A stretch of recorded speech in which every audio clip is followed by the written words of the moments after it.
咧個題目咧係聖鮑思高福傳靈修。咁除咗咧係咧延續我哋咧今年嘅禧年嘅培育講座之外咧，仲係慶祝咧我哋呢一個鮑思高慈幼嘅會士福傳150週年嘅150週年係一個好長嘅時間啦，嗬。咁我哋今日咧嘅講座嘅嘉賓咧就係聖安多尼堂嘅本堂華多祿神父。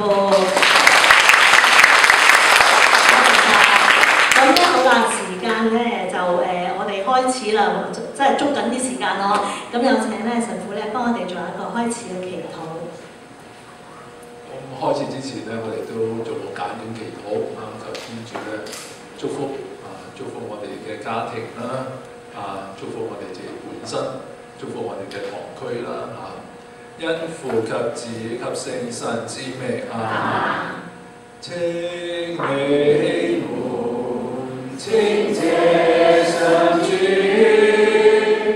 因為他是美善的，又因為他的慈愛永遠常。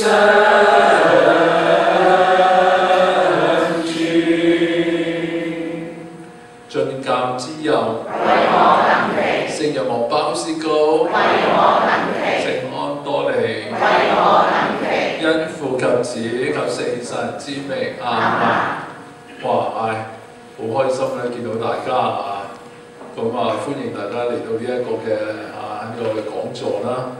星期日咧下晝搞活動咧唔係咁簡單嘅因為咧星期日好多嘅節目㗎嘛。家庭聚會啦，出去 shopping 啦，小朋友咧去游水啦，好多嘢㗎真係喺星期日下晝揾一個講座咧，真係好困難㗎都好開心連續呢幾個嘅星期日，我記得咧8月最嬲尾個星期日，我哋有呢個玫瑰經呢個嘅音樂祈禱會都好多兄弟姊妹參加。上個星期咧。更加開心，因為咧我哋有呢一個嘅攜手同行青少年日哇！好多小朋友咧嚟參加呢一個嘅青少年日呢兩個活動咧，即係唔係零零舍舍咧獨立於外嘅其實同今日嘅講座咧都有啲關係嘅。鮑思高神父咧就係咁樣鮑思高神父咧一生咧恭敬聖母嘅佢由小朋友開始。直至到咧佢過身佢都係咧同聖母喺埋一齊咁所以咧我哋咧有呢一個玫瑰經音樂祈禱會咧，真係好貼切咧鮑思高神父佢嘅靈修上個星期咧亦都係一樣，呢啲嘅青少年咧就係鮑思高神父福傳嘅對象，唔係話大人老人家鮑思高神父唔理，但係咧佢嘅聖召咧就係咁樣啦，佢嘅聖召咧天主咧。就係委任咗佢咧，去照顧呢啲嘅細路仔，尤其是貧窮嘅小朋友。上個星期日咧，我哋就招呼咗咧我哋啲街坊嗰啲嘅街坊嘅小朋友嚟咧玩。咁點解咧？一來咧，我哋慶祝呢一個禧年啦，係嘛？第二方面咧，都想氹下呢啲小朋友開心，都係鮑思高神父嘅一個福傳嘅對象聖若望鮑思高咧，我記得我讀中學嗰時咧，中小學咧，我又聽佢嘅名因為我咧都出自咧係慈幼會嘅學校嘅，我時不時咧聽啲神長講鮑思高啦有時咧尤其是我哋每年咧都有呢一個嘅鮑思高瞻禮㗎嘛，係嘛？但係好奇怪咧，直至到我畢業都好啦，我唔係好認識鮑思高。我聽過佢有啲嘅古仔一啲嘅事蹟啦，唔係古仔啦，啲事蹟啦但係咧唔係好認識嘅。直至到幾時咧？直至到我 Form 5考完會考啦，好多時間其他啲同學又去打工啦、揾工做我咧乜都唔做我留翻喺屋企嚟咁有個神父咧送咗俾我一本書，呢本書咧就叫做咧係神奇教育家。神奇教育家就其實咧就係指鮑思高啊。個封面咧好奇妙㗎，係個小朋友咧喺度行鋼線㗎即係個書嘅封面我好奇啦既然係神父送俾我嘅，咁我睇啦哇！我一睇咧好吸引我咧幾日咧我成本書咧睇晒㗎。咁跟住咧我心諗，世界上有咁嘅神父嘅咩因為點解咧？我一出世就領洗㗎啦我都係傳統嘅教育咧嘅家庭長大嘅。但係我接觸嘅神父咧，即係着黑袍啦即係好嚴肅啦淨係聽告解同埋安利撒啦等等哇！呢個世界上原來有咁嘅神父嘅咩？幫我喺街邊同啲細路仔賭錢嘅咩？跟住咧叫啲小朋友去撲嗰度咧飲翻兩杯，有咁嘅神父嘅咩？陣間我解釋點解咧鮑神父咧係咁樣做法好奇妙咁我開始咧好欣賞呢一位神父，我話咧世界上原來咧有一個咁鬼開心嘅神父嘅咩？通説玩嘅咩？同啲細路仔咁我開始咧我就認識呢一位嘅聖人等等咁所以咧今日咧就係想同大家咧介紹下呢一位聖人嘅福傳同埋靈修咁首先咧既然咧我哋講靈修係嘛，咁咩叫靈修咧我咧真係好唔明白咩叫靈修。咁甚至乎咧，我讀完神學即係有咗呢個學位啦。我都唔係好明咩叫靈修咁所以咧，我就問斐神父，你知斐神父啦，你啲專家嚟㗎嘛，係嘛？斐神父，咩叫做靈修咧？靈修係啲乜究竟係啲乜嘢啦？係咪即係好似人哋打功夫嗰啲即係太極拳有心法有呢一個招式嗰啲叫靈修咧斐神父咧答咗我一個問題咧，佢又唔係正面答佢話咧係聖神嘅引導咁我諗下咩叫聖神嘅引導咧原來靈修咧，我自己咧慢慢咧去默想，慢慢去摸索睇書啦，聽人哋講啦。其實靈修咧就係聖神嘅工作即係聖神咧會引導一個人咧，佢點樣去生活？呢種生活咧係符合天主嘅意思。呢個咧就係靈修咁所以咧，我哋發覺到咧，即係喺我哋教會嘅歷史上高咧，有不同嘅傳統有不同嘅靈修好出名嗰啲咧，譬如聖貝督，佢嗰啲隱修嘅靈修工作、祈禱、閱讀就係呢啲隱修事佢哋要生活嘅內容工作、祈禱同埋咧閱讀。佢話：呢啲隱修事做乜嘢工作佢又唔出嚟打工，又唔係福傳祈禱真係佢哋祈禱。但係咧，佢哋咧我睇到一本書咧，就係講啲沙漠嗰啲教父嗰啲隱修士點靈修咧？原來咧佢哋都耕種嘅。咁耕種咧，除咗養自己之外咧，多餘嘅嘢咧，佢哋去救濟，因為鄰近嗰啲嘅窮人等等所以咧，佢哋嘅靈修咧，工作、祈禱、閱讀聖經啦，閱讀啲靈修嘅書籍啦，等等咁或者我哋係啦，而家我哋嘅周書記咧係耶穌會啦，咁佢哋耶穌會有咩靈修咧？佢就跟聖依納爵。聖依納爵咧就係佢嗰啲嘅神操即係避靜啦、默想天主嘅臨在啦。咁當然咧，佢哋都有其他嘅工作，牧民嘅工作、教育啦，係嘛？好出名即係華仁書院就係佢哋嘅學校啦，好出名嘅一個嘅教育咁所以咧係啦，持有耶穌會咧有佢哋自己特別嘅靈修嘅好或者方濟會啦，夏志誠主教個修會啦，呢個嘅聖方濟各亞司士佢哋呢個嘅佢哋有咩靈修咧？初時咧我覺得佢哋係神貧後尾之後咧，同佢哋方濟會士咧我就啱啱算我讀神學嗰時咧，我有一個同學咧係方濟會嘅，叫黃國華神父，識唔識啊？佢而家咧係啲聖經教授嚟㗎。咁樣咧，我哋成日諗，方濟會士咧都係真係神貧啦。佢話：你哋單單識到我哋方濟會士係神貧，我哋其實就唔係主要神貧嘅。咁其實咧，佢哋主要咧都係神貧啊，即係佢哋嘅會組咧係神貧。但係咧，佢哋咧其實最主要嘅靈修咧都係聖經啊，聖經同埋福傳啊。咁所以咧，你睇下佢哋喺香港嘅工作咧，大多數咧係同聖經有關，即係寫聖經呢啲咁嘅原刊啦，係嘛？出嚟講道理啦，或者咧翻譯聖經啦。而家嗰個嘅即係佢哋嗰個嘅翻譯聖經嗰個變為失真福聖人啊嘛，喺香港嗰個 Allegra 翻 Allegra 等等啦。咁所以咧呢個係佢哋呢一個嘅方濟會嘅靈修或者咧聖女大德蘭啲女修會亦都係有佢哋佢哋咧係祈禱即係默想同埋咧即係愛德嘅工作咁呢啲係佢哋嘅靈修。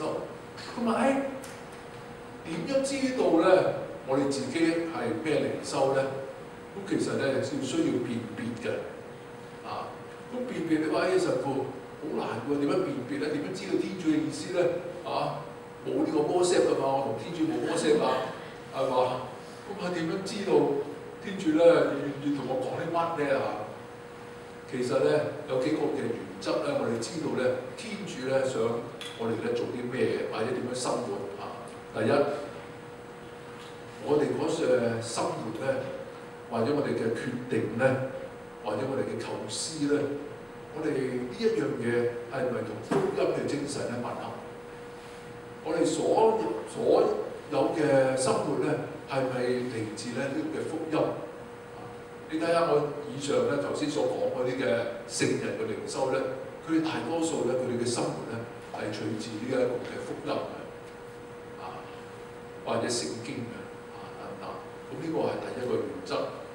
第二個嘅原則咧就係我哋所生活嘅，我哋所做嘅同教會咧係咪共融咧？你話我哋得天主嘅啟示得㗎啦，冇理教會啦。教會咧，佢講乜就講乜啦。我哋知道天主嘅意思得啦。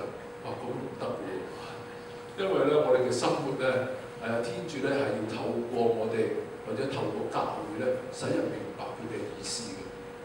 咁所以咧好多時咧，我哋都要睇下教會嘅訓導，教會嘅教導係啲咩嘢？你話咧，我睇到咧已經有好多嘅奇蹟㗎啦、神蹟㗎，仲唔係天主嘅意思？點解教會咧次次咧唔係話天主嘅意思咧？所以我哋咧要明白一點咧，就係雖然有奇蹟發生，或者好多嘅事件咧，知道咧係嚟自天主，但係咧天主咧係透過教會咧去辨別呢啲咧係咪神恩，係咪天主嘅神恩，天主嘅意思，天主嘅計劃。所以咧，天主咧係透過教會咧，使人明白佢嘅意思嘅。咁所以咧我哋咩靈修也好，奇蹟也好，咩顯現也好，我哋睇下教會咧點樣教我哋。教會咧有絕對嘅責任去明白呢個係咪天主嘅意思。咁所以咧教會咧係好清晰，或者咧好小心去明白每一件事，呢個係咪天主嘅計劃？呢一個咧係咪天主嘅恩寵？天主嘅意思咁所以咧第二咧必定要睇下教會同教會共融呢個嘅即係辨別神類嘅第二個嘅原則。第三個原則咧就係我哋咧內心嘅好平安即係成日都啲囉囉時時咧都揦埋塊面冇個平安，冇個開心，呢個咧好難講話係天主嘅意思所以咧，我哋咧同啲嘅年青人咧辨別佢嘅聖召，亦都係一樣。你話咧，我哋有好多嘅靈修好多嘅即係天主嘅意思咁問下你中唔中意咧？你平唔平安咧？你開唔開心咧？都好重要嘅。咁所以咧，一個人咧平安喜樂咧，都係天主嘅意思辨別天主嘅意思嘅一種嘅方法之一咁所以咧辨別咧，第一，我哋所做嘅決定係要同聖經咧，嚟自聖經咧；第二，同教會係咪要合咧？第三，我哋咧得唔得到平安咧？呢個咧係辨別嘅一種嘅過程，一種嘅渠道咁所以咧我哋咧今日想分享下呢個嘅聖人鮑思高。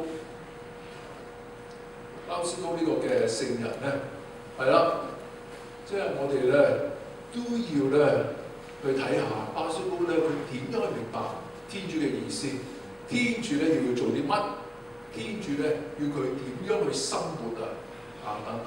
咁所以咧，我今日咧會比較詳細啲咧，同大家講解下呢一位聖人嘅生平，尤其佢小朋友佢嘅經驗佢年青嗰時咧，佢得到咩經驗咧，使到佢咧係即係咁肯定呢一樣嘢咧係嚟自天主嘅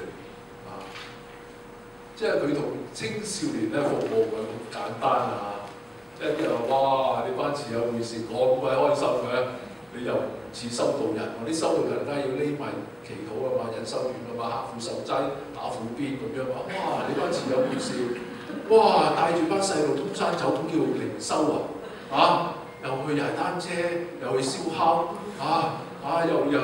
又去呢度嗰度就踢波，成日咧都喺出球場嗰度咧踢波就得㗎啦都唔見你哋祈禱嘅，哎呀，真係冇叫做靈修，唔係話慈幼會有咩靈修冇靈修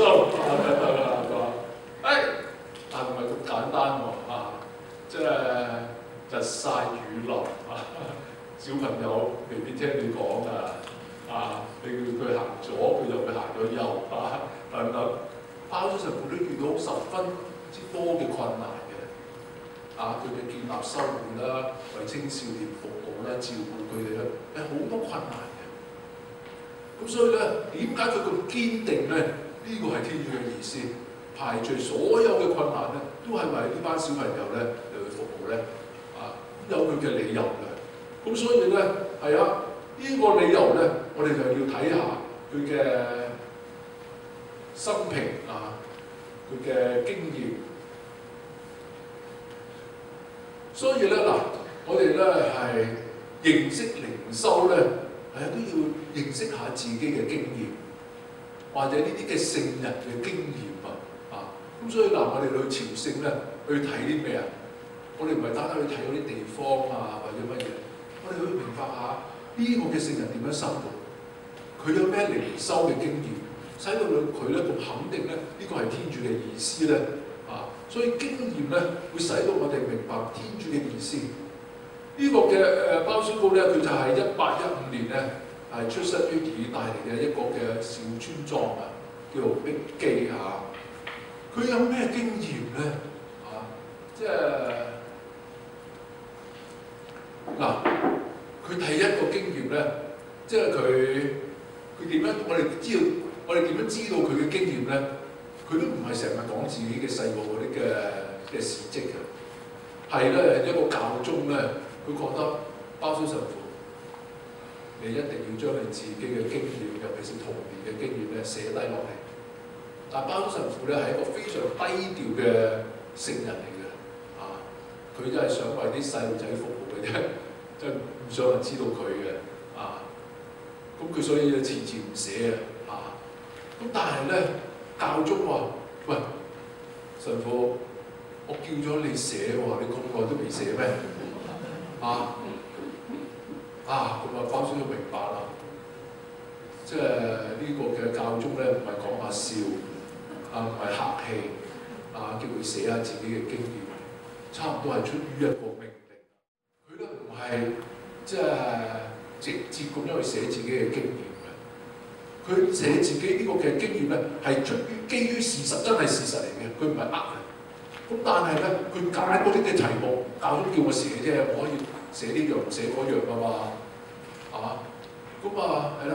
佢點樣？佢寫咩咧？佢寫咧有教育性嘅意義嘅經驗啊！佢使到咧自己嘅神父修士咧明白佢有咩嘅經驗咧，使到佢要咁樣做，咁樣咧教小朋友點樣咧辦教育啊等等。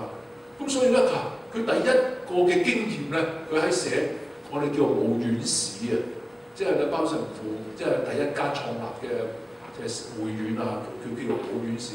佢使到咧自己會士知道自己嘅修院嘅歷史啊嚇。咁話佢係會祖聖人話，佢嘅生平咧都係我哋嘅修院嘅歷史之一啦，係咪？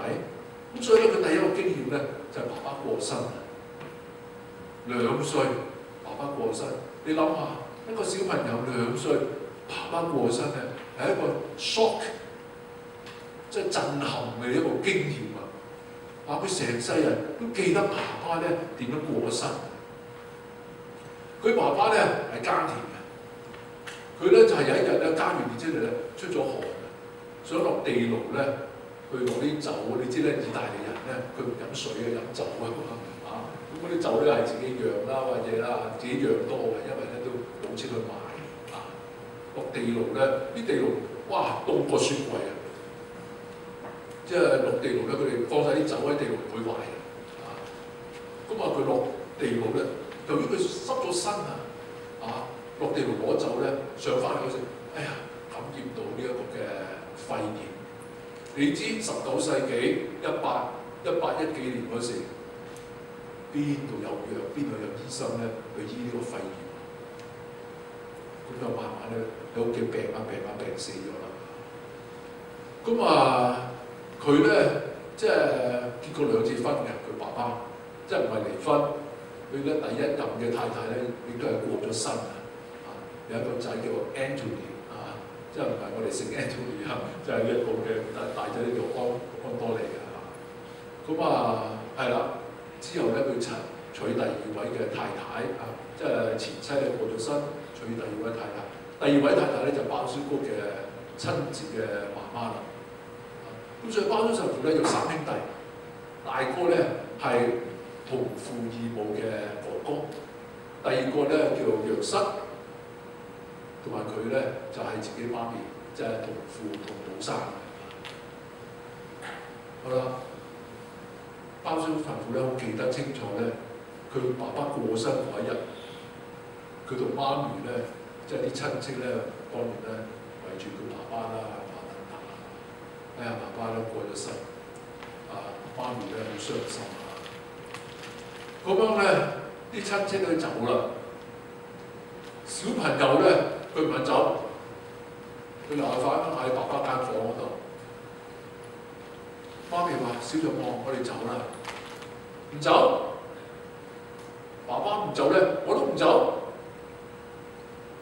媽咪喊啦哎呀，小若望，爸爸咧永遠都唔會咩㗎啦，同我哋喺埋一齊㗎啦嗰時咧，小若望開始明白，係啦，咁跟媽咪咧，即係行咗出嚟。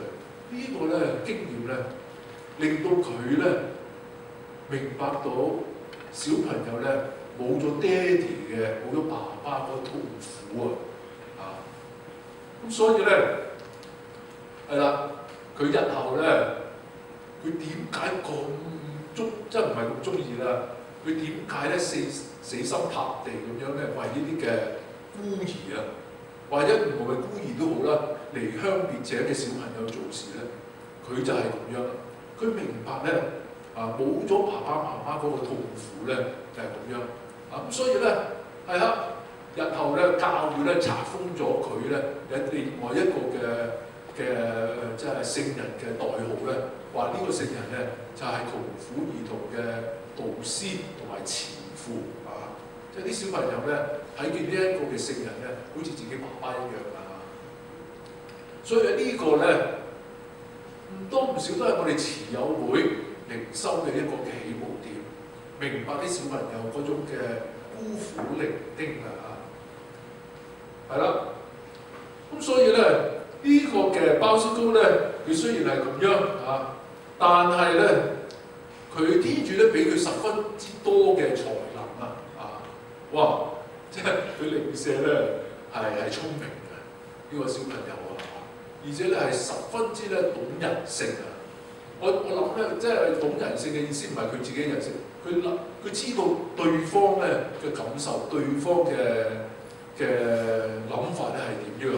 咁所以咧係啊，即係佢巴宗神父咧日後咧，佢有呢一個咁嘅神恩，佢知道啲小朋友咧諗啲乜，佢知道啲恩人咧叫做諗啲乜啊，咁所以咧佢喺嗰啲恩人嗰度咧攞到好多錢啊嘛，因為佢明白啊呢啲恩人咧係想啲留啲咩嘢啊，點樣咧先至行咧幫呢啲嘅小朋友啊等等啊，而且咧佢咧係天生咧係非常之強壯嘅，即係日後咧如果唔係佢咁強壯，佢捱唔到咧呢啲咁嘅工作嘅啊，咁所以咧嗱天主咧揀選一個人咧唔係隨隨便便，你幫我做啦。天主有佢嘅智慧喺度嘅，佢揀選咧適合嘅人咧嚟去做佢呢一個嘅計劃啊。咁所以咧，巴宗神父咧係非常之聰明嘅人。點解聰明嘅人咧？啊，小朋友咧梗係百厭㗎嘛，係嘛？有一日，媽咪咧就出咗街市咧去買餸啊，屋企冇人點樣啊？梗係想揾啲嘢玩㗎啦，係嘛？即係咁啊，屋企冇人，咁點樣咧？啊，佢突然間諗起咧，媽咪咧有將嗰啲嘅無花果啊，你知無花果都甜甜地㗎嘛，好食㗎嘛。媽咪咧知道啲小朋友咧會攞嚟食，咁就唔俾佢哋食，就晾起咗櫃頂啊！哇！呢個小朋友咧知道媽咪咧晾喺個櫃頂啊，咁你話想拎嚟食嘛？唔夠高，擔凳咯。咁擔凳都唔夠高，咁咪亂咁摸咯，摸個全嘅無花果啫，我哋喺邊一度啊？摸下咧，唔覺意咧撥咗嗰個樽，即係隔離個樽油咧落咗地下，打爛咗，哎呀死啦！成地咧都係嗰啲嘅橄欖油，點算啊？咁啊去掃啦，佢唔識掃咧，越掃越大笪啊！越掃，哇！嗰啲嘅橄欖油啲味咧，成間屋都充滿晒啊！哎呀，佢知道翻嚟咧，真係媽咪咧，真係藤絲炆豬肉㗎啦！打餐鑊㗎啦！咁佢咧靈機一觸，點樣咧？佢出去咧執支樹枝仔樹枝仔咧翻到嚟然後咧攞把刀咧削到好滑而且咧挑啲花紋落去咁樣，然後就拎出，然後咧就坐喺個村口嗰度咧，就等到媽咪翻嚟啦。果然啦，媽咪翻嚟啦。咁小約翰咧就話：媽咪翻嚟啦，買齊餸未啊？買唔買到啊？辛唔辛苦啊？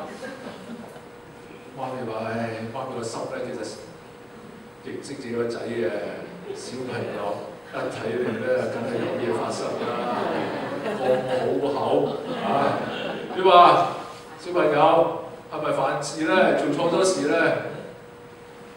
媽咪，我真係咧唔覺意打爛咗你個樽油我知道你好唔開心㗎，好嬲㗎啦，係都要打我㗎啦，罰我㗎啦，不過唔緊要，我而家咧幫你咧，真係預備咗張一個藤條你打我啦，呢個咧就係嗰個藤條啦媽咪都唔知好嬲定好笑，見到呢個小朋友咁可愛又咁百厭，都唔知點樣啦。媽咪話：小朋友，我真係咧想打你㗎啦，不過咧今次我原諒你而家咧同我一齊咧去整翻乾淨嘅地方，下次咧唔好啦，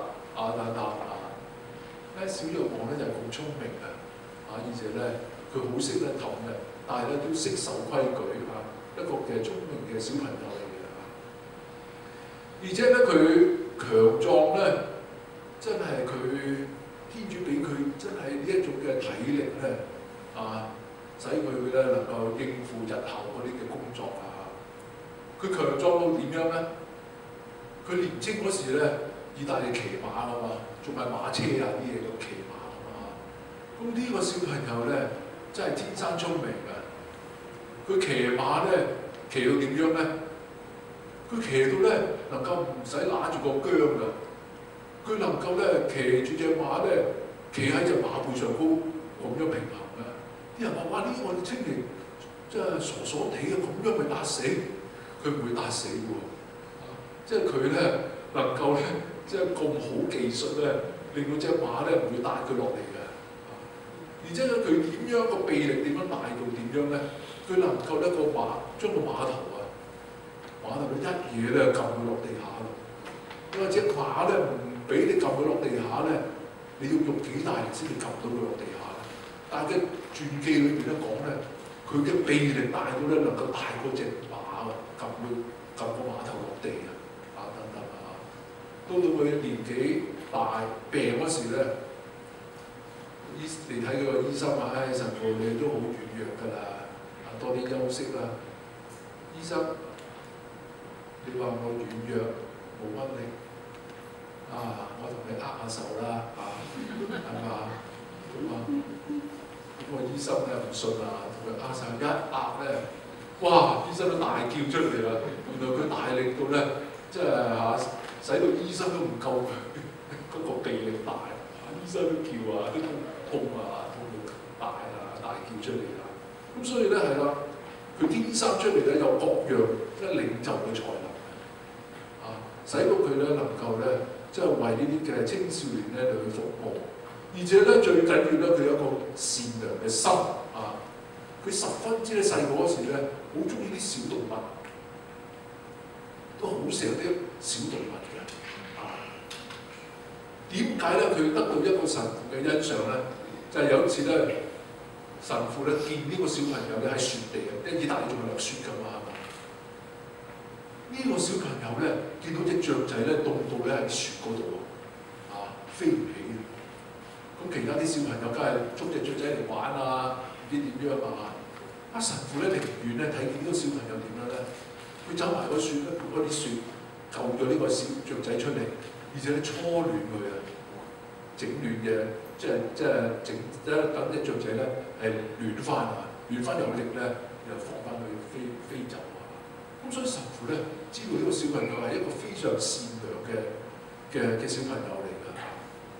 咁有一次咧，佢養咗隻雀仔啊，咁好中意佢嘅，佢攞個雀籠咧就裝住呢個雀仔啦嚇，一放學翻嚟咧就去睇下佢，餵佢一啲嘅嘢食。有一日翻到嚟咧，佢唔見咗隻雀仔，而且咧喺嗰個籠嘅側跟咧，佢發現咧嗰啲雀仔一啲嘅羽毛啊，佢好後悔。原因咧，好可能會疏忽閂唔好嗰個籠啊！咁呢隻貓咧擔咗佢食咗隻雀仔，佢好傷心。佢傷心咗幾日等等。但係咧，呢啲聖人咧有佢特別嘅一個嘅啟發喎。佢傷心完幾日之後咧，佢諗下，即係我咁中意呢個雀仔，係咁中意佢。我咧最後咧失咗佢，佢慢慢咧明白到一點，佢慢慢咧明白到咧呢個世界上所有嘅嘢咧都會離開佢嘅，佢咧都唔會咧保存得耐嘅，咁所以咧佢有一個嘅決定咧，佢話從今以後咧，我唔會咧個心黐住呢啲嘅世上嘅物件，無論係動物人財富啦。佢話：我咧從今以後咧，我都會咧脫離呢啲嘅，我哋英文叫 attachment attach 呢啲咁嘅世上嘅物品。呢啲咧都係差唔多佢日後嘅靈修。我陣間慢慢咧解釋俾你聽，點解佢有呢一啲咁嘅思想，即係咁嘅靈修咁嘅睇法啊？就係你哋知佢童年呢啲咁嘅經驗使到咧佢明白一啲嘅真理。咁而且咧，佢媽咪咧係非常之識得教佢嘅，尤其是教佢咧認識天主。佢媽媽咧未讀過書嘅，但係呢個嘅婦人咧，媽媽Margaretta咧係非常之一個有智慧嘅女士嚟嘅，尤其是處理咧佢屋企嘅嘢咧，無論係經濟啦、無論係家庭嘅和洽咧，係非常有智慧嘅一個嘅媽媽嚟嘅等等就係佢媽媽咧，慢慢引導佢咧初領聖體所以咧係到小若望咧要初領聖體嗰日咧，媽媽咧前一晚同佢咧一齊咧做呢一個嘅反省省察，教佢咧點樣咧先至係做一個好嘅小朋友教佢點樣慢慢辦告解。第二日咧就同小朋友咧一齊去辦告解先。如果辦告解咧，媽咪咧自己第一個咧去辦告解先。其實呢個咧都係我哋做父母嘅一個好好嘅教育。我哋點樣俾自己嘅仔女學生知道自己點樣生活咧？有時你單講咧，佢哋唔會入個心嘅。但係小朋友咧睇見你點樣做咧，佢慢慢記得。媽咪咧就係帶佢去辦告解，自己辦告解先，唔係話小朋友你去辦告解啦，叫小朋友辦告解，自己唔辦告解，佢自己去辦告解先。而且琴晚咧，佢同小若望咧去反省點樣辦告解，點樣省察。咁小若望咧咁去辦告解，所以佢知道點樣去省察，點樣去辦告解啦。咁所以咧嗰一日小若望初領聖體。佢哋咧農耕嘅咧冇得放假嘅。嗰啲農田啲嘢，星期日你收工佢咪乾死咯，明唔明打風你唔整好佢，咪吹到遠晒大龍咯。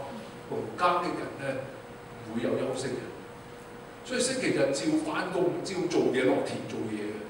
但係嗰日咧，佢喺傳記你話咧，小若望點樣記得自己媽咪點樣教佢自己咧？佢喺傳記寫翻出嚟嘅。佢話嗰日咧，媽咪咧唔需要我做任何嘅嘢。佢話咧，小若望，你今日屋企嚟靜靜地坐低，你咧睇下書，唔係普通嗰啲嘅漫畫啲書，你睇下啲靈修嘅書籍。佢日後咧，佢寫翻出嚟，媽咪叫佢咧嗰一日乜嘢都唔做，祈禱同埋咧睇下啲靈修嘅書籍。日後咧佢就咁樣同樣教翻自己啲神父修士，你哋咧每一日都要睇下啲靈修嘅書籍。所以而家我哋慈幼會咧，我哋修院咧都係一樣，每一晚咧喺年晚到之前咧規定回歸規定咧寫定一定要睇10分鐘到靈修嘅書籍等等咁呢個咧慢慢咧你會知道咧，包租神父嘅靈修咧係嚟自邊度嚟自佢媽咪好多咧教小朋友嘅方法都係咧照翻佢媽咪嘅教育方法。佢嘅靈修咧有多少都係嚟自佢媽咪所以咧天主咧好奇妙㗎，啲聖人咧有一個偉大嘅爹哋媽咪咧係啟發佢哋嘅等等咁所以咧而且咧媽咪咧每一日即係晚黑之後冇得睇電視㗎嘛，嗰時19世嘅點解有電視啫冇得睇手機等等點樣帶佢哋3兄弟咧坐出去睇天空咯，介紹俾佢聽又話俾啲小朋友聽㗎嘛，天堂咧你話幾美麗咧？你睇而家天空幾靚，啲星星幾靚慢慢咧喺大自然之中咧引導佢哋3兄弟咧認識天主咁所以咧包租神父呢啲嘅童年經驗咧，使到佢日後咧佢嘅靈修或者工作咧，都同自己嘅童年嘅經驗咧，即係掛鈎㗎係啦，呢個咧係佢自己嘅屋企嘅靈修嘅經驗啦咁而佢咧即係佢童年咧有咩嘅即係日後佢福傳嘅經驗咧其實咧佢係非常之中意玩嘅一個小朋友嚟嘅，通山跑嘅小朋友，佢哋隔離鄰舍啲小朋友唔係好識玩嘅啲鄉下仔即係看牛看羊嘅啫，唔夠佢咁蠱惑包租神蠱惑咧又識玩明唔明所以咧佢差唔多到大阿哥咁樣不過佢大阿哥咧又唔係咧就惡霸嗰種大阿哥，佢領導住呢一班嘅小朋友去玩咯，咁啊，所以咧玩到咁好玩咧，日後咧佢要讀書啊，讀書冇時間讀嘛，佢要你做嘢噶嘛，又耕田啦、睇牛啦、睇羊啦，係嘛？翻屋企咧要幫手，冇時間點啊？佢咪即係看羊看牛嗰時咪睇下書咯。咁啊初時咧啲小朋友唔明白啊，咁啊掟下佢啊，撩下佢啊等等啊，讀咩書啊？嚟玩啊！包師傅話：喂，你唔好教我啦，我要讀書啦我唔可以咧即係讀書啦咁啊！慢慢咧小朋友咧即係明白呢個嘅小約翰咧真係要讀書。咁點樣咧？佢話嗱，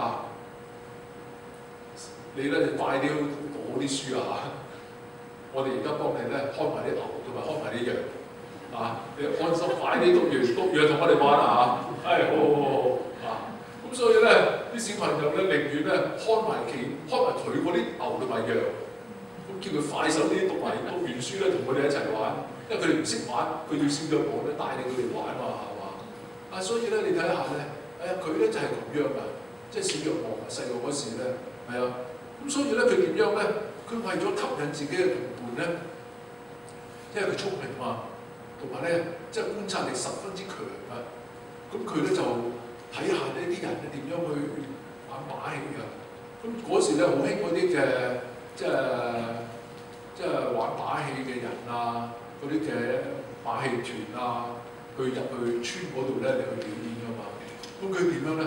佢偷地咧去睇下啲人咧點樣行鋼線點樣嘅玩嗰啲嘅把戲因為佢觀察力十分之強、十分之醒目嘅一個小朋友。你俾佢睇咧，佢就知道你嘅巧妙喺邊一度。佢知道啲巧妙咧，佢就翻去自己練啦。其他啲小朋友傻下咩，好玩點得即係睇唔到你巧妙，佢睇到咁所以睇到之後咧，就翻屋企練。用咩練咧？用啲繩嚟練啦。冇鋼線咪用啲搭埋繩啲嘢咁樣。咁所以咧嗰啲書咧、啲傳記咧，就講佢小約翰細個嗰時咧，佢係咁樣玩法。佢玩咧唔係貪自己開心其實佢另外一個目的，佢係要吸引其他啲小朋友。其實吸引嘅小朋友咧，唔係為咗咧掌聲，話佢咧，小約翰你好嘢，佢唔係嘅。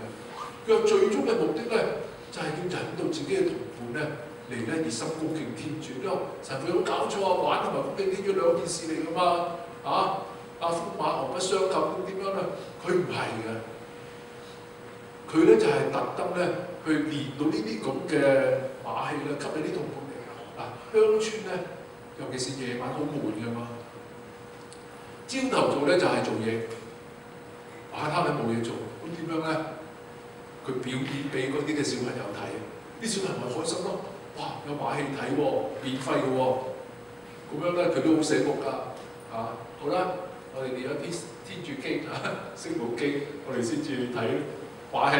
咁小朋友其實都唔係好中意想念經嘅，不過喂，你唔念經冇嘢睇嘅喎，梗係念啦小約翰咧就同佢哋咧念經，念完經咧就睇把戲表演俾佢哋睇，咁嗰啲小朋友咪開心咯，係嘛？咁所以咧佢最後嘅一個嘅目的係乜嘢啊？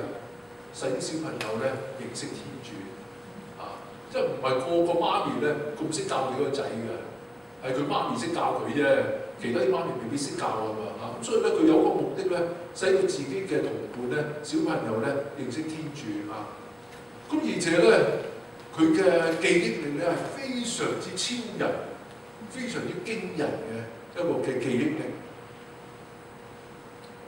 有一次咧，佢哋同區避靜咁樣咧就為咗咧慳翻啲資源咧，你唔係咁容易咧請到一個嘅講道理神師噶嘛，係嘛？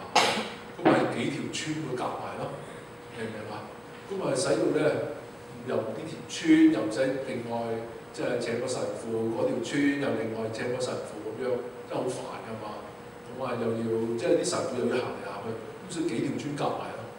咁佢哋咧就去某一間嘅聖堂咧就聽道理。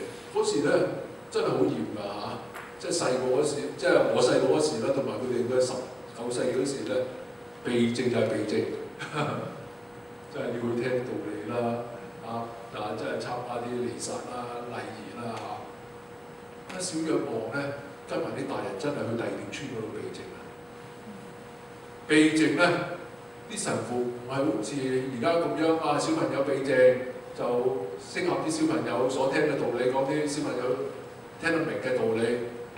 哇！嗰時嗰啲咁嘅即係講道理嘅神仙，理得你明唔明都好啦，總之講啦，又講拉丁，又講唔知乜嘢聖經咁啫，哇！講鬼深咩道理，總之係講啦，又長，又唔知點樣啊！好啦，講完第一日啦，咁要翻屋企食飯啊！嗰時唔係好似我哋而家咁樣去酒家食餐飯先至走啦嘛，各自翻屋企食飯。好，咁好啦，小若望咧就跟其他啲大人咧翻自己條村啊，行下，原來佢哋自己嘅本堂神父咧都去避靜啊。咁一嚟自己避靜啦，第二嚟咧慳翻唔使自己講啊。即係好似咁樣，而家我今日你要自己講啦。咁啱啱，喺呢個人群之中，佢發現呢個小朋友小若望，哇！咁鬼細個，聽唔聽得明㗎？個神父講嘅道理咁鬼深，都唔知明唔明。咁開始咧，留個小朋友傾啊，小朋友，你避靜啊？係啊，神父，跟邊個啊？媽咪啊？哇！頭先神父講嘅道理，你明唔明㗎？明，真係明㗎？唔係話好深嘅喎，神父講明㗎。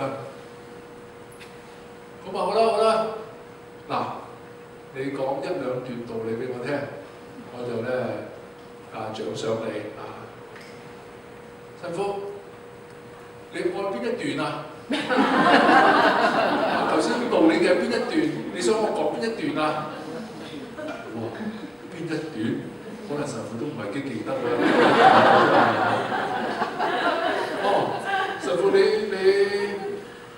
唔知道邊一段啊？咁好啦，我由頭到尾咧講一次俾你聽啦。小若望成篇道理由頭到尾講一次俾我本堂神父聽。佢喺傳記裏邊咧寫翻出嚟㗎，小朋友。你話佢驚人嘅記憶力幾強咧？佢能夠咁深嘅道理，都唔知佢明唔明嘅。總之佢能夠咧背得翻晒出嚟。第二次咧，佢大啲啦，入學讀書啦。哇！你知啦，鄉下仔梗係唔夠啲城市仔嚟㗎嘛？城市仔咧一早咧入讀書啦，佢啲鄉下仔咧神高神大。個老師一入到嚟，哇！做咩坐個神高神大嘅小朋友喺度？你係嚟自邊度㗎？嚟自咧碧基啊！你咧或者係天才，或者係運奴啊，即係好似奴仔啊！佢哋意大利人咧叫做啲阿士奴咧就係咧即係好笨嘅意思啊，不過係即係奴仔嘅意思啊！包神父咧真係好幽默，同埋咧非常之聰明。老師，我都唔係天才，我亦都唔係一個嘅奴仔啊，我係一個嘅平庸嘅人啊！阿老師話：有小朋友識講嘢喎，坐低啊！一次咧，小若望咧帶錯書啊！上咧就係文法堂嗰啲意大利嗰啲即係文學咧，佢帶錯咩書咧？帶錯咗數學書。喂，帶錯書，而家就話算啦，小朋友，我哋一齊睇 PowerPoint 啦。即係而家冇個 PowerPoint 嘅話，大家跳咗第幾頁啊？我咧解釋一次，老師解釋一次嗰啲文學解釋一次。好啦，咁佢點樣咧蠱惑啊？即係所以我都話佢蠱惑，即係我蠱惑就係其實好聰明，唔係蠱惑啊，聰明。佢咧攤一本數學書，哇！好似好留心聽老師嚟。其他啲同學咧，哇！包雪糕帶錯書喎，咁樣即係蠱惑啦，又唔話俾老師聽帶錯書，聽下老師又睇唔到啊，咁啊啲同學咧喐嚟喐去，咁啊又睇下包雪糕，又笑下，哇！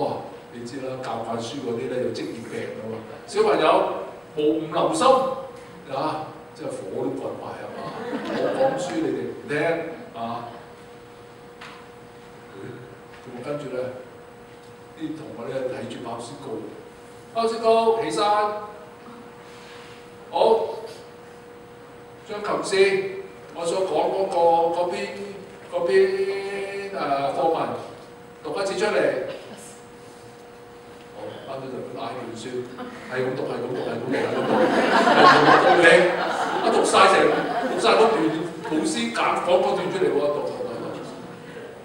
咁跟住咧，啲小朋友，喂好嘢，拍手掌，老師仲激氣，哇亂晒大龍，成班做咩拍手掌？我叫佢讀書啫，讀完咪算咯，係嘛？拍手掌，做咩事？有咩事發生？走埋去睇下，喂，數學書嚟嘅喎，唔係文學書嚟嘅喎。佢話老師咧，呼一聲吞咗啖氣。小朋友，哇！你嘅記憶力咧非常之驚人，你要好好咧用天主咧俾你嘅記憶力。今次咧我就唔罰你，因為咧天主俾咗你咁好嘅記憶力，下次我罰你㗎啦。咁老師咧有翻面子啦，下次你話咧，包蕭神父咧，天主俾佢幾多才能即係冇辦法㗎啦，天主俾佢咁好嘅才能咁所以咧佢咧就真係善用天主咧俾佢呢啲嘅才能。佢有個嘅心願咧，就係想成為神父咁點解成為神父咧？真係幫嗰啲嘅小朋友，唔知道點解咧佢咁中意幫啲小朋友可能真係天主俾恩寵佢啦。佢咧係一細個咧，佢成日都想幫其他人，唔知係咪咧？佢2歲冇咗爸爸嘅經驗咧，使佢咧時常都諗起呢啲嘅小朋友咁所以咧係啦，咁佢咧，所以佢讀書，佢做嘢咧，佢得一個嘅心願，就係想升神父咁但係咧嗰時咧升神父咧真係好困難嘅。如果我生在喺嗰時咧，我應該係冇聖召因為第一點冇錢讀書，第二咧我都冇咁嘅能力咧讀呢啲咁嘅拉丁文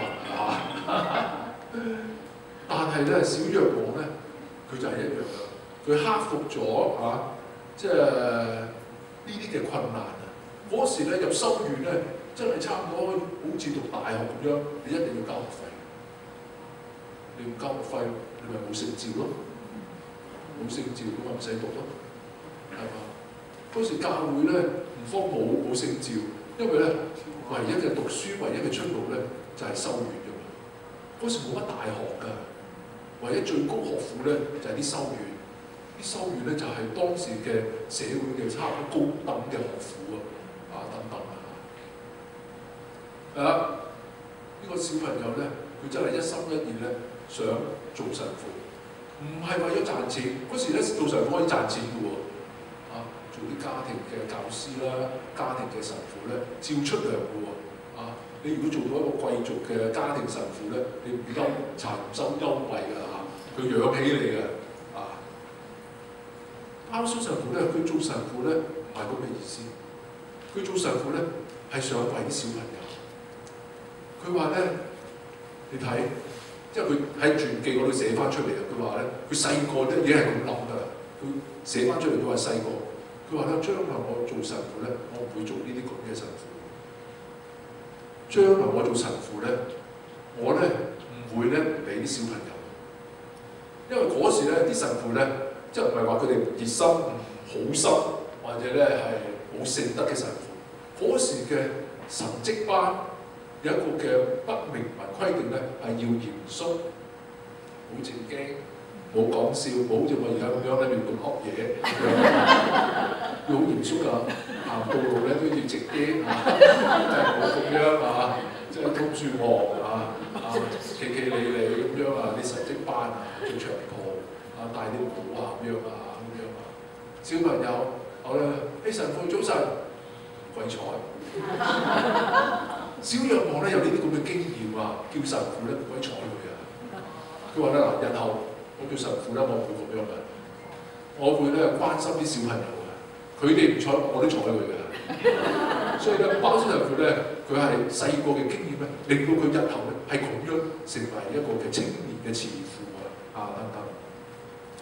咁所以咧要錢㗎嘛，要去揾錢就係我頭先我咪話嗰個嘅神父叫佢講翻邊度理嗰個神父十分之咧欣賞佢個小朋友，叫做假羅蘇神父Father Carlos個小朋友，你講我記憶力，你想點佢話想升神父，哇！升神父要讀拉丁嘅喎，冇人教我拉丁。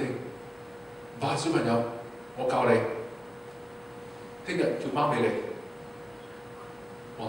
咁小朋友咧，翻去真係話俾媽咪聽，神父想見你喎。哇！神父想見我做咩事想見我？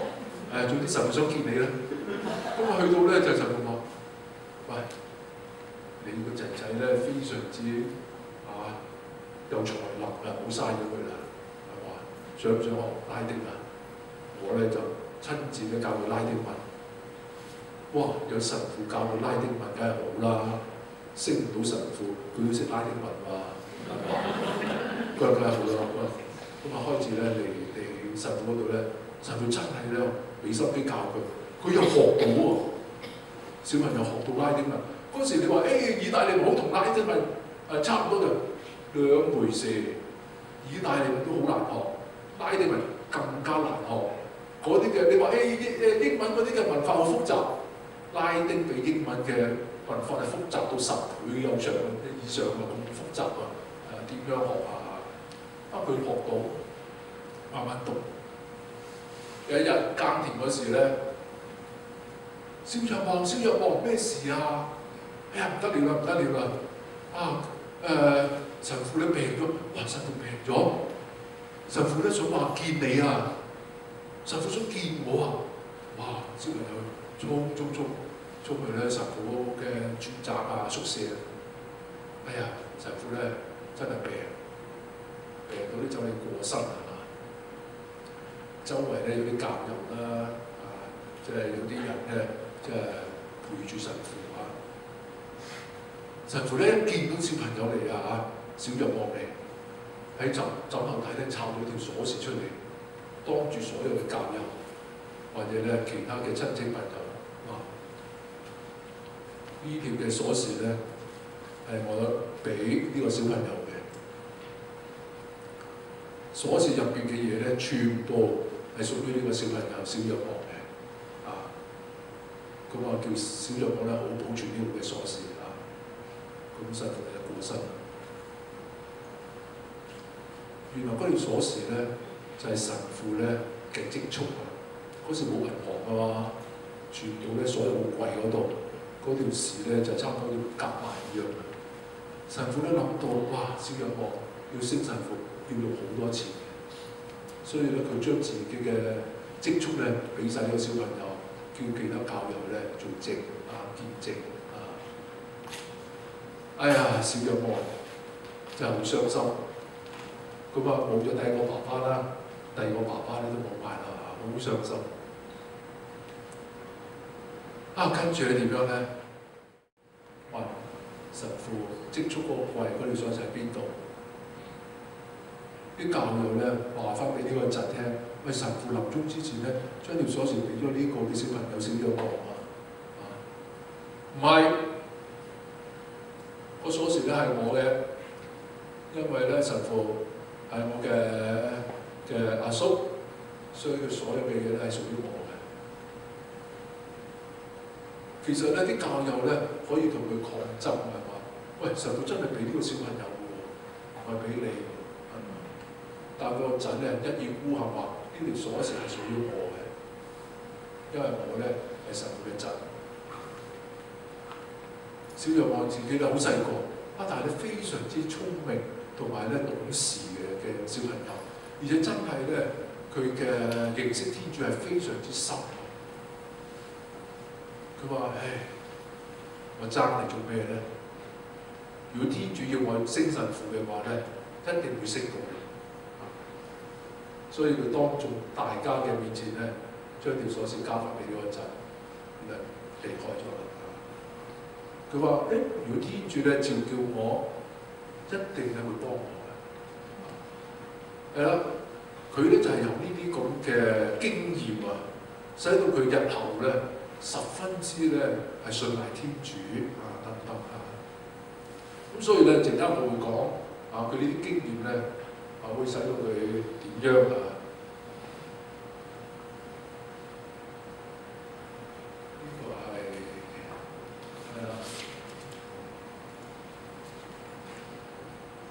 呢個講咗啦嚇，係啦。嗱，咁點解咧？佢會用咁嘅方法去教啲小青年咧？日後啊，真係咧呢個嘅9歲期夢咧，差唔多係我哋慈幼會啊，無論係福傳啦、教育啦啊，或者靈修嘅一個嘅基石啊。鮑叔神父咧。佢係非常之聰明嘅一個人啊！唔知佢聰明嗰啲係乜嘢啦嚇？得天主嘅啟發咧，佢從來咧冇話天主咧即係啟示佢，佢冇話咧聖母顯現，或者咧耶穌顯現俾佢聽，話俾佢聽啊，或者天使咧即係顯現話俾佢聽做咩事？佢話我發夢嘅。發夢都唔得啊！我發夢都得啩啊！咁你唔使 check 我啦，你唔使話我啊講異端啦，或者唔知講乜啦，我發夢㗎嘛啊！我發夢都得啩啊！不過我發夢咧零舍醒嘅啊！我講俾你聽啊！我發咩夢啊？佢小朋友9歲嗰時咧，佢真係發咗呢一個嘅夢。咁樣就夢到咩咧？佢夢到咧自己喺個平原上高。同啲小朋友一齊，其他啲小朋友咧講粗口、咒罵天主啊，或者咧做另一啲唔好嘅嘢啊。佢點樣咧？佢咧就想阻止呢班小朋友咧，唔好再咒罵天主，唔好再講粗口，唔好再打交。咁佢點樣咧？嗰時咧興體罰㗎嘛。所以第一個嘅念頭咧，就係用武力阻止，係嘛？我頭先話過佢幾大力㗎啦。啊，小朋友，再講咧話打你啊！唔信喎，唔信咪即係打佢哋咯，啊，即係用拳頭打佢哋咯。跟住咧，有一個嘅男士出現喎，喺佢夢中啊，男士出現，呢個咧陌生人嚟嘅。小朋友唔好打交，唔好用拳頭。你係邊個啊？咁樣咧就佢咧就唔知道原來呢個係耶穌嚟嘅嚇。咁啊小若望話：嗱，你唔話俾我聽，你係邊個咧？我唔同你傾偈。點解咧？佢咧就用翻自己媽嘅。佢話媽媽都教我嘅，媽媽教我咧唔好同陌生人傾偈。哇！媽媽教你唔好同陌生人傾偈啊！好啊！咁啊耶穌咧就呢個陌生人咧就好啦。你話媽媽教你唔好同陌生人傾，佢話兜咗個圈啊！我係邊個？嗱，我咧就係你媽媽教你每日3次恭敬嗰位女士嗰個仔。哇！你話嗰個邏輯性咧幾強啊？你明唔明啊？讀個哲學、讀個邏輯咧，你先至兜翻轉頭㗎嘛？呢個小朋友真係未讀過邏輯，即係諗嚟諗去邊個啊？你係啊咁樣咧，咁跟住咧嗰個陌生人咧又對佢話：小朋友，你唔好用拳頭打佢哋，你用愛心溫柔幫佢哋啊！你係邊個啊？總之咧，你記住我嘅説話啦，你唔好用拳頭啦，你慢慢咧教佢哋呢啲咁嘅嗰時咧，佢發現到咧佢個夢境咧開始變到呢啲嘅年青人咧變咗啲豺狼啲豺狼。嗰個陌生人佢話：我就將呢啲嘅動物咧交俾你，你好好咧幫佢哋等等。咁小朋友咧越聽越唔明就好心急，而且喊哎呀！呢個嘅陌生人將呢啲咁嘅豺狼交俾我唔係話等等。咁呢個陌生人咧就對佢講：小朋友唔使急唔使咧擔心，我俾你一個老師俾你一個老師。第二個夢境咧出現就一個女士咧出現其實就我哋即係聖母呢個陌生人就話：我俾你一個嘅老師，佢會教你點做嘅。咁嗰個嘅女士咧，佢話：呢個女士咧係好溫柔拖住佢嘅手，就同佢咧佢話：小朋友，你咧要成為咧一個咧係堅強即係謙遜、堅強同埋強壯嘅人。即係呢位女士咧，教佢要成為咧謙遜、堅強同埋強壯嘅人咁跟住咧，佢話發覺到，咦？點解呢啲嘅豺狼咧，慢慢咧變成啲羊啲羊咧開始埋嚟埋嚟咧揩下佢搖擺佢條尾咁揩下佢咁樣等等佢就咩㗎？佢話：咁我就醒咗啦，即係佢射翻出嚟嗰時，佢話：咁醒咗。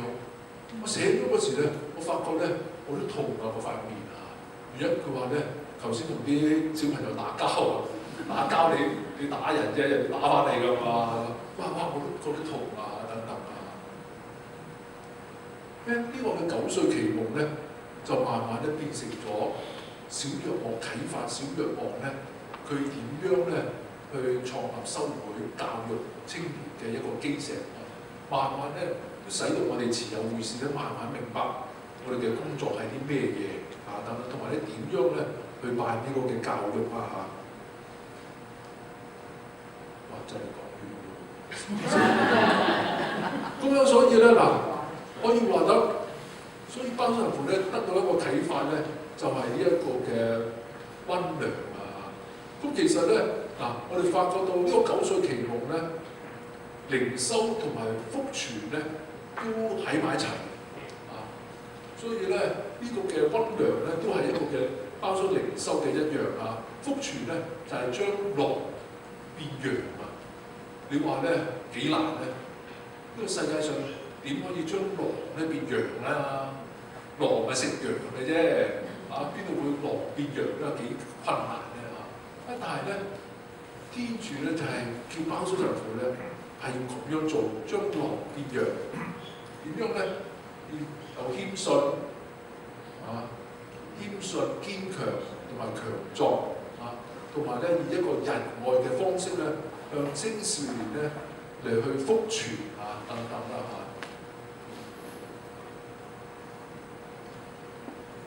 咁所以咧呢一度係咩我哋轉頭睇下先。係啦，呢度咧就係佢後尾之後咧係好勤力讀書佢讀書咧就唔係為咗賺錢，佢真係想升神父。而且咧佢喺修院咧，即係讀書之餘咧，成日幫人所以啲幫人咧都成為咗佢嘅靈修一樣嘢。因為佢嗰時咧係窮咧，佢打過啲童工咁童工裏邊咧，佢學到好多手藝即係補鞋啦、釘木，即係鬥木啦、彈琴啦等等，佢學到好多嘢。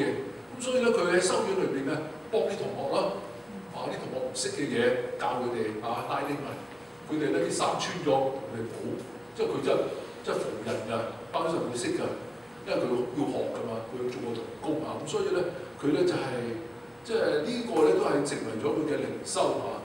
咁而且咧佢真係升神父啦，升神父嗰晚啊，佢零零舍舍記得媽媽吩咐佢都寫低落嚟㗎，即係喺個傳記裏邊啊。咁多年之後咧，你話佢升神父，個教宗咧命令佢寫翻嗰時佢創立個修會，你話隔咗幾多年，佢仲記得媽媽咧嘅説話。媽媽話若望嗰時唔係小若望啊，若望嗱，你記住媽媽嘅吩咐。你今日升神父啦，媽媽咧係窮，但係咧永遠都想做窮人啊！你要記得一樣嘢，當你咧成為咗富有嘅神父嗰時咧，媽媽咧唔會踏入你屋企嘅半步。我咧情願有一個窮人嘅仔，都唔想咧有一個嘅即係唔稱職嘅神父。做自己嘅仔啊！包小神父咧，將媽媽嘅説話咧記住，到日後咧佢寫翻出嚟啊！媽媽咧願意佢咁樣做神父法啊！咁所以咧，佢媽媽咧，我哋想申請佢媽媽做聖人啊、列品案啊，但係而家咧，可能都係天主嘅意思，做嘅有聖職啊，即係列聖品咧要有聖職。其實好多時包小神父嘅靈修咧係嚟自佢媽媽。所以咧，佢係得到媽媽嘅啟發咧，佢係走上呢個嘅聖德嘅道路啊，等等嘅啊。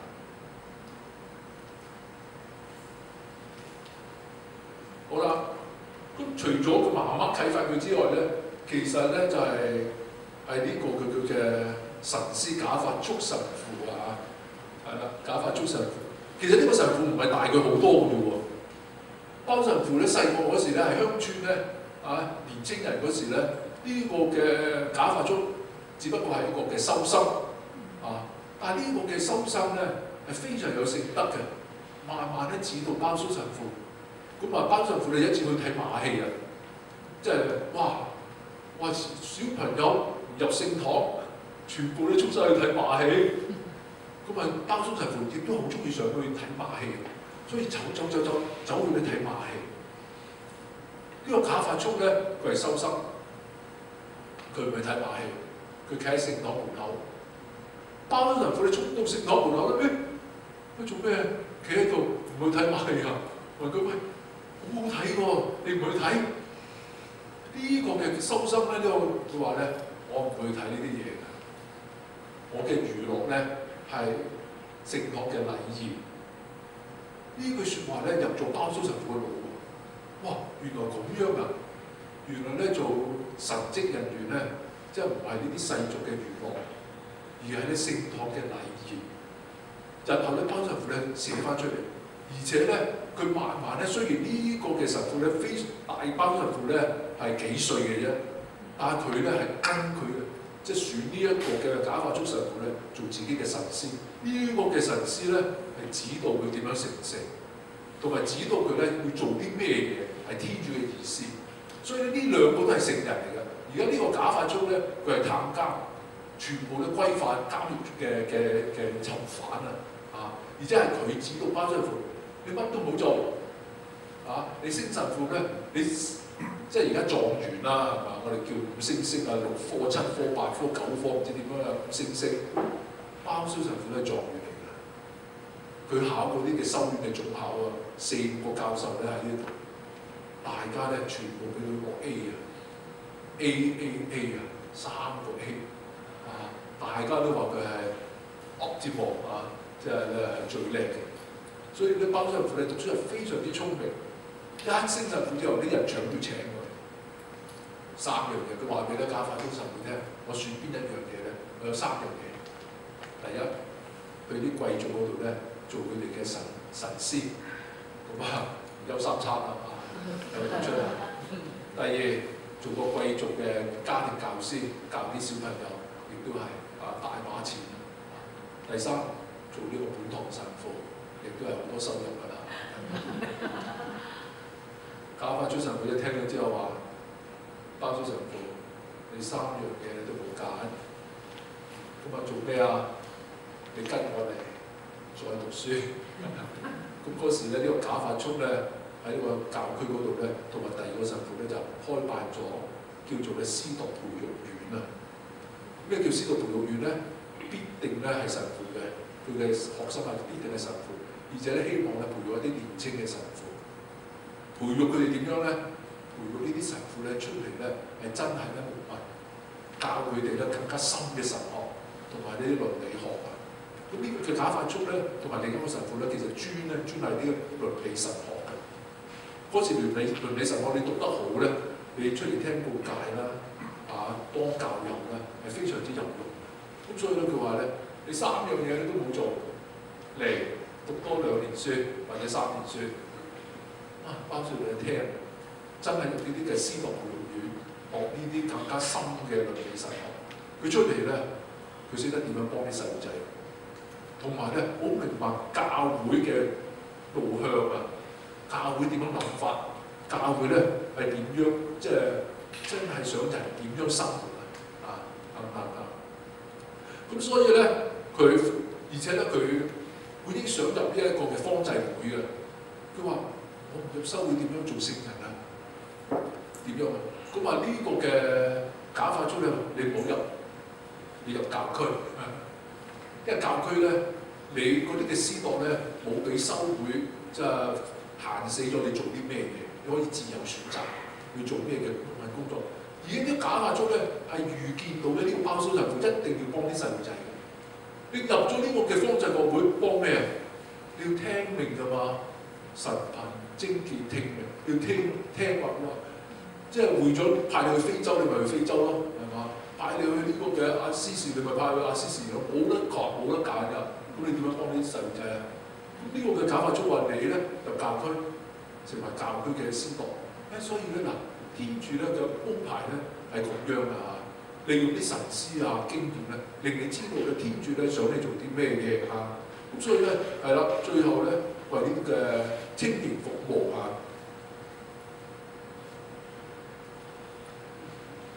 咁所以咧嗱，包租神父嘅福傳嘅方法咧，就係呢個純粹咧就係幫啲嘅青年啊！咁所以咧佢開辦呢啲嘅慶禮園啦。佢開辦慶禮院有咩目的咧？佢話咧小朋友咧，譬如星期日大瞻禮咧，佢哋唔知道點樣去揾啲娛樂啊，叫啲小朋友嚟玩啊，玩咧都要教佢哋點玩嘅，玩得好先至得嘅啊。咁所以咧，慈幼會咧好多時咧就係辦呢啲嘅慶禮院啊，幫啲小朋友善度呢一啲嘅假日啊等等。咁所以咧，而且咧佢係照顧呢啲貧窮嘅解童。嗰時咧啱啱係工業革命啊。好多小朋友咧由鄉村咧嚟省城咧做工嗱，小朋友好容易俾人呃㗎嘛，啲老闆咪即係克扣你給你工資咯，明唔明白？即係唔俾你放假做多啲嘢，俾少少錢你，或者你群壞咯，你跟大佬咪帶壞你咯，係嘛？咁所以咧，包租神父咧喺東寧咧嗰時，東寧係一個工業嘅即係城鎮嚟嘅，咁所以包租神父咧。升咗神父之後，佢喺東寧讀書，東寧升神父，佢東寧咧，佢睇到啲嘅青年真係值得去幫啊！咁所以幫呢啲，尤其是啲解童，係嘛？咁所以咧，佢係收留呢啲無家可歸嘅細路仔。咁呢啲無家可歸嘅細路仔咁佢要錢㗎嘛？你要收留做好收就得㗎啦，你冇錢點樣收留啊？400、500個小朋友要食飯㗎喎。每日俾3個麵包佢，400乘3，哇！1000幾個麵包，去邊度玩啊？邊度咁多錢啊？包神父邊度有錢啫？佢自己都窮，空上求咯，求啲人幫啊！佢點樣去揾到咁多錢咧？佢咧就真係佢嘅即係9歲期夢咧，耶穌俾咗佢聖母咧。就係呢個嘅道理啦。點樣咧？即係嗰時咧，醫療咧唔係好發達啊！啲人病咧，真係或者等死，或者等奇蹟，係嘛？都有好多嘅恩人咧，都有好多困難㗎嘛，係嘛？咁啊求鮑思高咯，個鮑思神父咧，即係好似耶穌當日咁樣，真係去醫翻佢哋，唔係鮑思神父醫佢哋，係聖母醫翻佢哋。鮑思神父咧係講得好清楚，你咧做一個聖母9日敬禮，第9日你再嚟見我，真係奇妙即係你信也得，唔信也得。呢個人遵照鮑思神父嘅吩咐，做咗聖母進教之後9日敬禮，第9日真係有能力嚟見鮑思高，真係好快。呢啲人為咗點樣啊？你話多謝鮑思高也好，多謝聖母也好，咪捐錢咯。咁捐錢就唔係入銀行，捐錢咧就呢班細路仔佢哋要去食飯嘅，係嘛？咁咪去就係咁樣咧養活呢一班嘅小朋友，教佢哋手藝工作同埋咧係鮑神父發明咧要簽 contract。鮑神父咧知道啲工人、啲老闆咧係即係刻薄呢啲細路仔，佢直接咧去到工作嘅地方，喂老細，我要同你簽呢一個嘅 contract呢個合約呢個小朋友係我嘅學生嚟嘅，我咧代表佢咧同你簽 contract。喂，神父同你簽 contract， 好似神父都有少少面子㗎嘛，係嘛？啲人咧，神父你哋簽 contract 好啊，簽因為係鮑神父開始嘅，同啲細路仔咧簽呢啲嘅合同，咁佢哋唔好俾人克扣啲工資等等咁所以咧鮑神父咧開辦教育咯，尤其是工業學校。所以咧，你睇到我哋慈幼會咧喺世界各地咧係農業學校咧、工業學校，即係唔係咧其他嘅即係專上學院咁樣嘅。點解啊？我哋係想係服務啲比較低層啲嘅青少年，教佢哋一門嘅手藝，使到佢哋咧出嚟咧有夠謀生咁最後咧係啦，咁突然之間咧。呢個嘅意大利嘅部長即係呢啲咁嘅內政部長成個國家意大利嘅內政部長，你估幾大權係嘛？即係召叫鮑思神父，哇！部長大人，你見我做咩你叫我哋見你做咩事神父有嘢同你傾，哇！我哋都冇乜嘢傾嘅你係部長，我係神父，都冇乜嘢傾啦，係嘛？唔係神父有嘢同你傾。你做嗰啲嘅街童即係嗰啲嘅學校幾好喎！多謝你部長點不過咧即係神父，即係你都差唔多年紀大啦，係嘛？你咁大年紀，咁即係你都要有人咧去接班㗎嘛？係神父，部長我都知㗎啦，我明㗎，神父，你咧？有冇諗過要創立修會？創立修會？咩修會創立修會咧幫你嘛。部長大人唔係話，係你咧喺國會嗰度命令咧，將所有嘅修會咧散埋佢嘅喎。佢咧就係、而且咧充公晒所有財產嘅喎，修會嘅財產全部充公嘅喎，唔准人咧再次有修會嘅喎。係你提出嚟㗎喺國會，神父，我提出嚟啫，我提出嚟我就有橋教你㗎啦。嗰個部長叫納塔茨，真係㗎，真人真事，班長寫翻出嚟㗎。係呢個部長納塔茨咧就係叫佢嘅。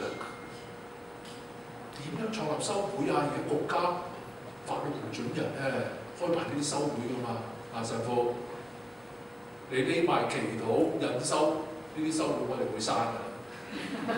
佢啲修會我哋都會收翻塊地㗎啦，但係你嘅修會唔同教你千祈咧唔好話你哋自己係修會，你哋咧話你哋自己係公民，都要納稅㗎，守法㗎。但係咧你哋可以過團體生活，你哋遵照翻教會嘅規定咧創立呢個修會，但係咧。呢個生活必定要守法，要國家承認。鮑神父我有少少明白啦。咁所以咧，你睇到咧，包神父咧創立修會咧，就唔係創立翻即係以前隱修嗰啲修會啊。包神父第一樣嘢同教宗啊，同啲書記主話：我哋嘅修會咧唔着會衣嚇，唔係話修會唔着會衣由亞當時代而到而家所有修會都要着會衣嘅喎。邊個人知道你哋係修道人啊？我哋咧修道嘅會衣咧就咁樣㗎啦。牛仔褲啊，工人衫啊，呢啲就係我哋嘅修會會衣嚇，咁樣啊？唔係話咁叫修會咩？係啊，我哋咁叫修會啊，咁叫會衣㗎啦你話唔發聖願，哇唔係話修會唔發聖願唔得喎咁簡單發啲簡單嘅聖願啦咁樣所以咧你睇到咧慈幼會咧。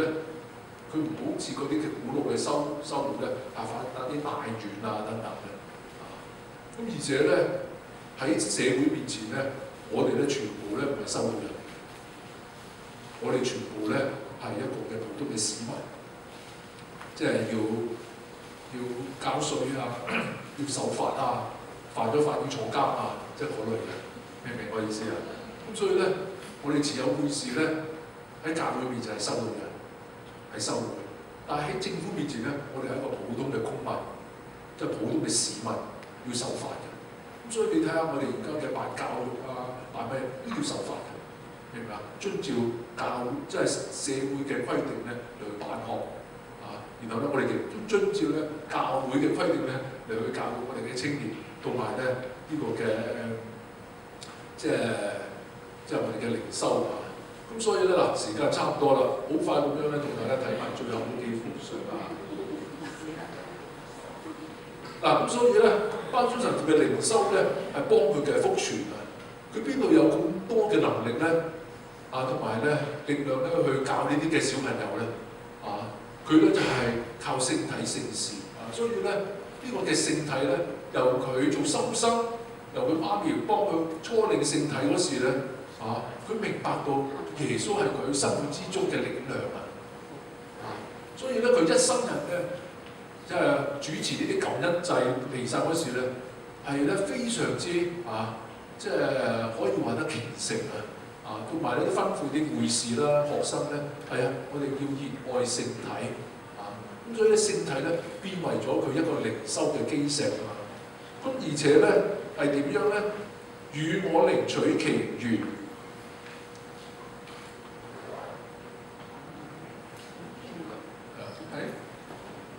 與我靈取其餘咧頭先咧就我同大家即係答覆翻大家啦。咁其實就係由佢小朋友交翻出鎖匙俾佢嗰一剎那，明唔明我意思即係咧佢覺得我做咩嘢尤其是救靈魂、救青年嘅靈魂，係靠天主咯。所以佢甘願捨棄一切，取其餘咧就話。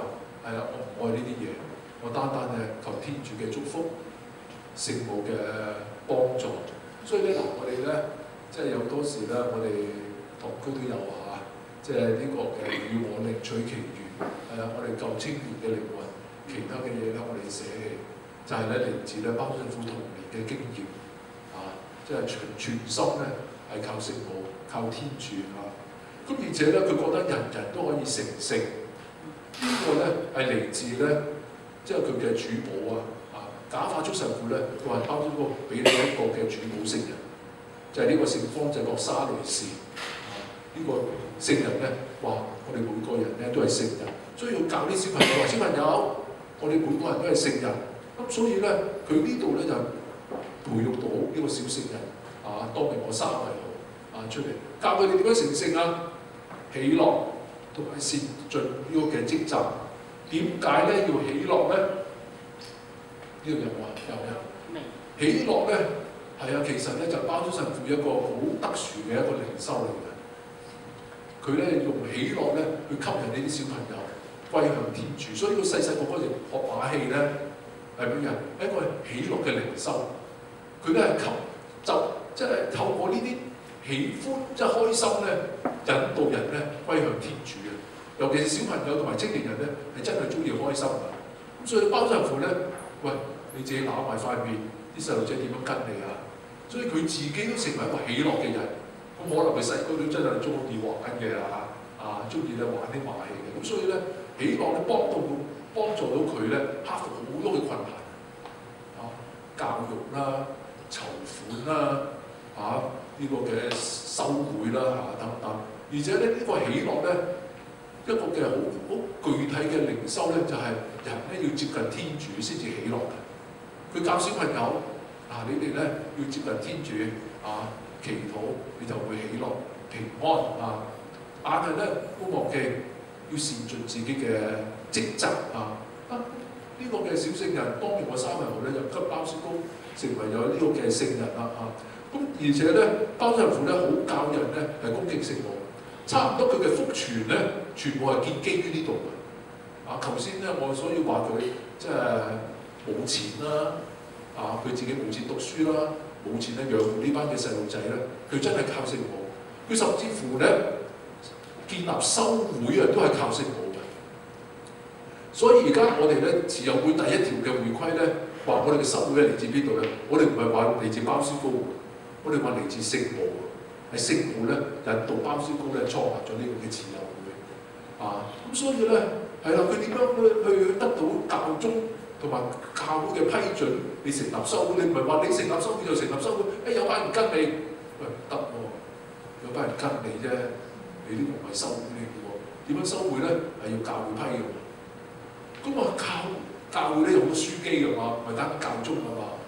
呢個有嗰個嘅睇法，呢個有嗰個睇法，呢個又話唔得，嗰個又話你班慈幼會士成日喺足球場嗰度，都唔好俾你做修會啦等等。點啊？過喎，批喎，寫完1次，寫完2次，寫完3次，改嚟改去啲會規，咁包咗神父其實係好畫嘅。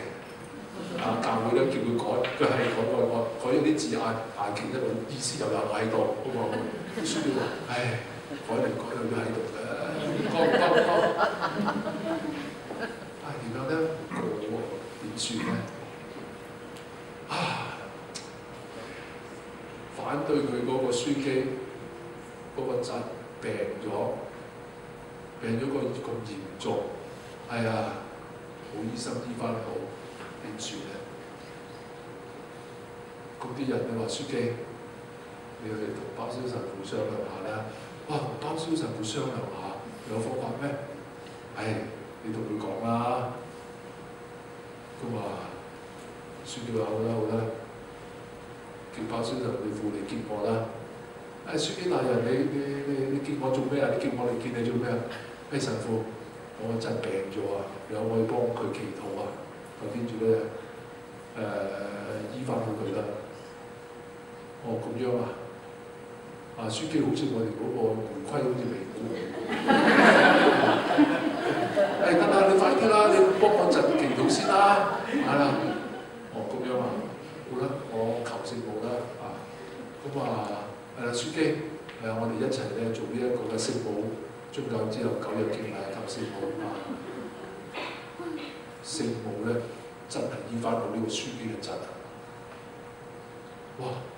書記都話：呢個真係聖人嚟嘅喎，唔俾佢過都唔得喎好啦，慈幼會成立啦，俾慈幼會成立咗成為修會。所以咧係聖母咧幫包師神父咧，即係一切嘅福傳等等好啦，差唔多時間啦，我哋到此為止啦，咁所以咧好簡單，我講下係包師神父嚟講咧，佢嘅福傳咧必定要建基於個靈修。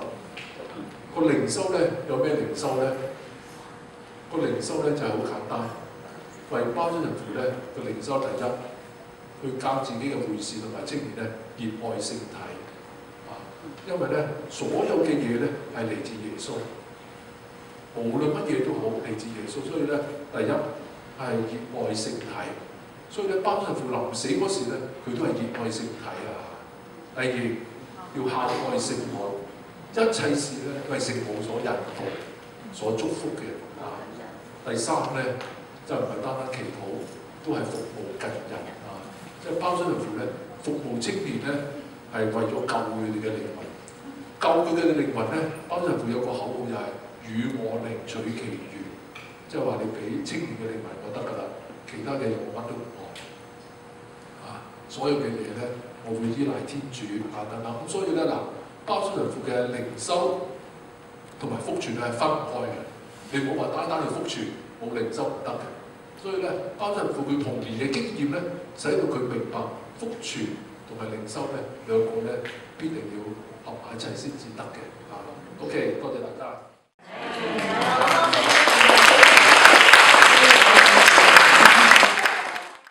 咁咧，我哋咧為咗表示我哋嘅感謝咧，我哋邀請到咧牧民議會嘅 Stella 咧，去幫我哋咧頒發一張感謝卡。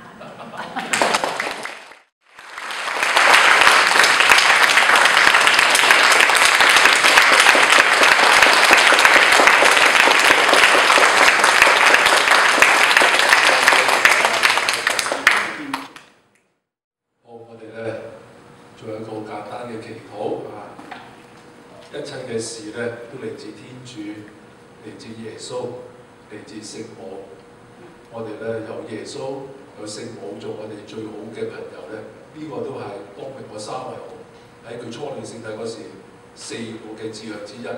耶穌同埋聖母咧係我最好嘅朋友。我諗咧有耶穌同埋聖母咧做我哋好好嘅朋友咧，我哋乜嘢咧都可以放心啊！感謝主，感謝主，感謝主在早上，感謝主在中，感謝主，感謝主，感謝主在黃昏時，願主與你們同在。全年的天主聖父、聖子、聖神降福你們，祝大家平安。